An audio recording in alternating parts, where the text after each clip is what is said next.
জায়গাটা একটু ফুলাও। হ্যাঁ এই জায়গাটা একটু ফুলিয়ে দিচ্ছি দাঁড়াও। কত না ফুললে সারাদিন থাকবে না তো চুলটা।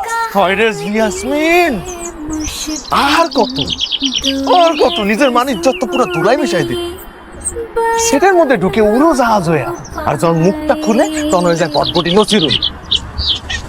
বুঝলা গেছ তুই কি আসিলি?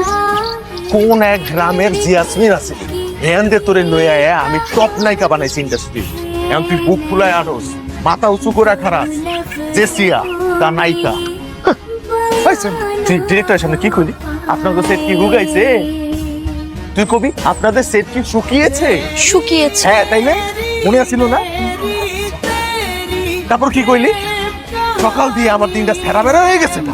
সেরাবের আমার কি ধরনের শব্দ রে? হ্যাঁ তুই কবি সকাল থেকে আমার দিনটা এলোমেলো হয়ে গেল। এলোমেলো হয়ে গেল। হ্যাঁ বুঝলে গেছিলি এটা? কামের বেটির মতো কথা কয়। কাম করবো কি কবি কাজ করবো। কাজ শর্ট রেডি, আমি শর্টে যাব, মেকআপ রুমটা এগুলা করবি তুই। মেজাজটা মাঝে মাঝে মনটা চাই, গলাটা সবটা বন্ধ হয়ে যায়। কি করবো? পারি না, আমার হয় না। ক্যামেরার সামনে তো ঠিকই ডায়লগ মারাস, খুব ভালো ভালো ডায়লগ কইতে পারো। তখন তো মুখস্থ কইরা দে, এর লেগা পারি। কষ্ট করে কই তুই আমার মুহি মুহি যদি কথা কস আরেকটা দিন আমি একটা চটকানা মারাতে। একদম চুপ থাকো। তুমি সকাল সকাল আমার নায়িকার একদম মুড নষ্ট করে দিচ্ছ। আরে বাবা, নায়িকার মুড যদি একবার খারাপ হয়ে যায় তাহলে আমি যত ভালোই মেকআপ দিই, মেকআপ কোনোভাবেই বসবে না। দিন শেষে বদনাম হবে কার? আমার। আমি একটা ইন্টারন্যাশনাল মেকআপ আর্টিস্ট।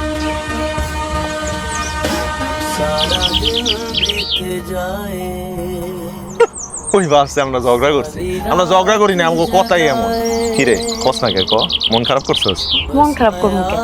তুমি কি আমার খারাপ কিছু কইছো? তুমি তো ঠিক কথাই কইছো। তাই না? হয়েছে, রং ঢং পরি করে। এই দাঁড়াই কথা আছে। দুপুরে কি খাবি? জানি না, দেখুন চা দিতে চল। তোর লাগে আমি তিনটি পাঠাইতেছি। তার হাসি দে, হাসি দে। এই তাড়াতাড়ি মেকআপ করো। আমি আর বাঁচি না। দেখি